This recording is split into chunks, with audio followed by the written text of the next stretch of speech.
This is going to be funny. So today we're out here with Santiago Perez hanging out, and Santiago and I were talking and kind of got on the topic of collars in IMAC. So we figured we'd talk about it. So to me, collars can make or break you. What are your thoughts on that? Yeah, it's honestly the most important thing you can do is get a collar that actually knows the way you want everything called, and that you can rely on, because at the end of the day, when you're flying out there, everything kind of starts getting scrambled together, so you have to know what's next. So it definitely gives you a peace of mind, even if you do have it memorized. Yeah. So it's really, really important. Especially in the unknown.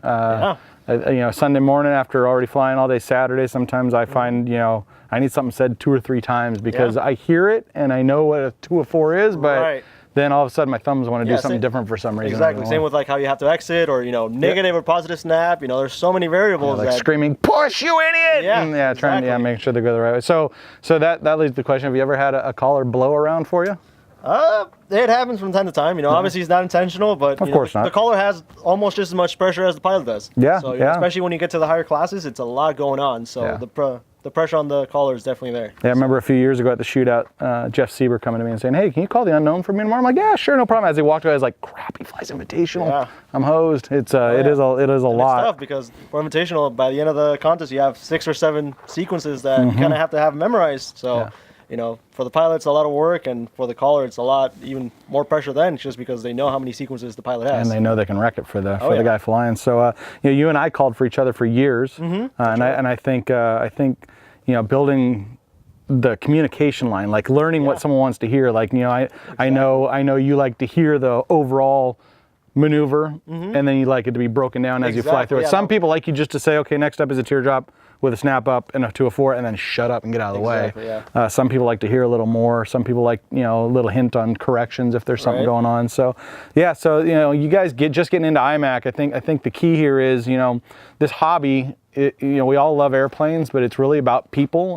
Santiago and I became great friends, between traveling back to the worlds and flying IMAC here in the Southwest. We've traveled quite a bit together, but calling and getting to know each other in that respect has been a big thing. And I know it's helped me, when we're at an event, like we were at the shootout a few months ago, I just knowing you were there and I could come over and say, "Hey, Santi, call for me," because the guy that's been calling for me this week isn't available, and knowing that you understand what I like.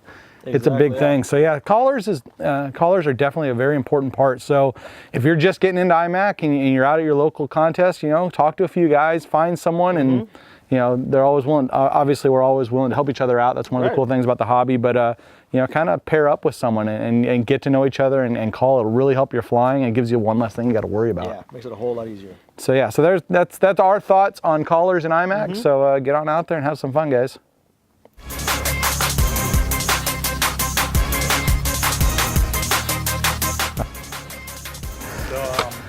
There's a little bit of throw up in the back of the top. That's not. I love you. I love you, man. Okay, shut up. That's funny. Everything that you say will and be used. Yeah. That's pretty good, dude. Thanks, guys. Nice job. Some good footage. I think so. Hold on a second. You still watching? What the hell, dude? Why are you not clicking the subscribe button? You stuck around this long. Yeah, give us a like on this video while you're here. At least, yeah. And get your friends. Tell them to like it. You gotta talk to them. But we still like them. We still like them. All right.